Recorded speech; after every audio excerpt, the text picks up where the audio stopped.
नमाज पढ़नी आवश्यक है, आप शिफ्ट में पढ़िए, हम उसको रोकेंगे नहीं, लेकिन सड़क पर नहीं। सड़क चलने के लिए एक आम नागरिक के, एक बीमार व्यक्ति के लिए, एक आम नागरिक के लिए, एक कामगार के लिए, एक कर्मचारी के लिए, एक सामान्य नागरिक के लिए, एक व्यापारी के लिए हम सड़क को बाधित नहीं करने देंगे। सड़कों पे क्या होना चाहिए क्या नहीं होना चाहिए उसके लॉज हैं, अपने नियम हैं, लेकिन पॉलिटिकल स्कोरिंग नहीं करनी चाहिए। और मैं तो ये कहूंगा सबसे अधर्मी पार्टी अगर कोई है तो वो भारतीय जनता पार्टी है। और अधर्मी क्यों है? अभी कल ही बताइए, हमारे अधिवक्ता संघ के लोग, अधिवक्ता, वो निकले थे अपनी विरोध करने, अपनी बात कहने के लिए, उसके हाथ में रामचरितमानस था। सोचिए क्या हाल किया उन्होंने, लाठी चलवाई, पीटा। रामचरितमानस का क्या हुआ कोई नहीं जानता। वो तस्वीरें वीडियो होंगे कि रामचरितमानस के साथ क्या हुआ। और फिर हम ये भूल जाएंगे कि अगर सनातनी कहते हैं तो वासुदेव कुटुंबकम ही तो हमारा सनातनी है। हम सबको अपनाते हैं, हम सबको अपनाते हैं, यही सनातनी धर्म है। हम सबको बराबर समझते हैं, यही है। भेदभाव कौन कर रहा है?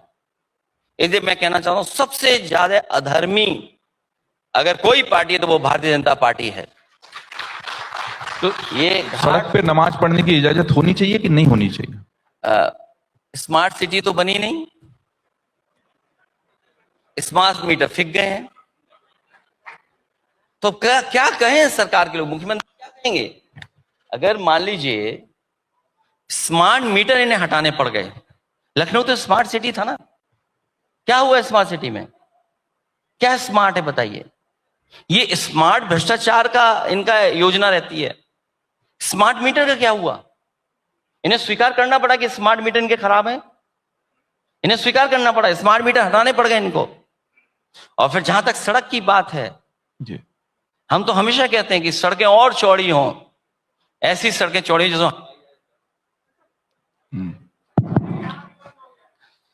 तो जहां तक सड़क, वो इसलिए कह रहे हैं कि हमारी बहस दूसरी तरफ चली जाए, हमारी बहस बुतों पे ना रहे, हमारी बहस दूसरे विचार पे चली जाए। कौन नमाज पढ़ रहा है सड़क पर? अब तो नहीं पढ़ रहा कोई भी। अगर पढ़ भी रहा है, जगह कम है, तो क्या दिक्कत है? वो ये चाहते हैं कि हम उस बहस में उलझ जाएं।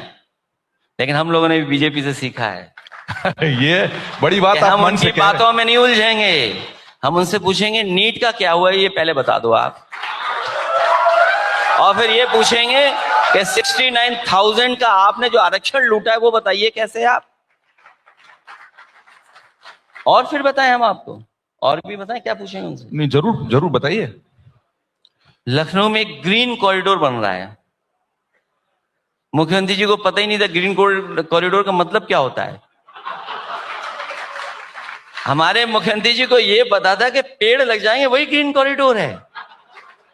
अब कौन समझाए उनको कि ग्रीन कॉरिडोर वो होता है कि अगर हमें मेडिकल इमरजेंसी में हमें ऑर्गन को एक हॉस्पिटल से दूसरे हॉस्पिटल, या मरीज का ऑर्गन एक जगह से दूसरी जगह ले जाना है, एक मरीज की जान बचानी है, उसके लिए ग्रीन कॉरिडोर है। हमारे मुख्यमंत्री कमाल के हैं, उन्होंने इंजीनियरों से कहा कि डिजाइन आप नहीं करोगे, डिजाइन हम करेंगे। और ऐसा ग्रीन कॉरिडोर डिजाइन किया उन्होंने। आप चल के आइए, देख के आइए। अगर आपका कोई लखनऊ का पत्रकार साथी हो, पत्रकारिता करता हो, सत्यकारिता करता हो, तो वो जरूर उस ग्रीन कॉरिडोर पे जाए और देखे कि ग्रीन कॉरिडोर क्या है। आपको कितनी बार रुकना पड़ेगा, कितनी बार टक्कर खानी पड़ेगी। ये ग्रीन कॉरिडोर है और कितने हजार करोड़ का बना है? 7,000 करोड़ का। ये पता नहीं क्या प्रेम है इनको 7,000 करोड़ से।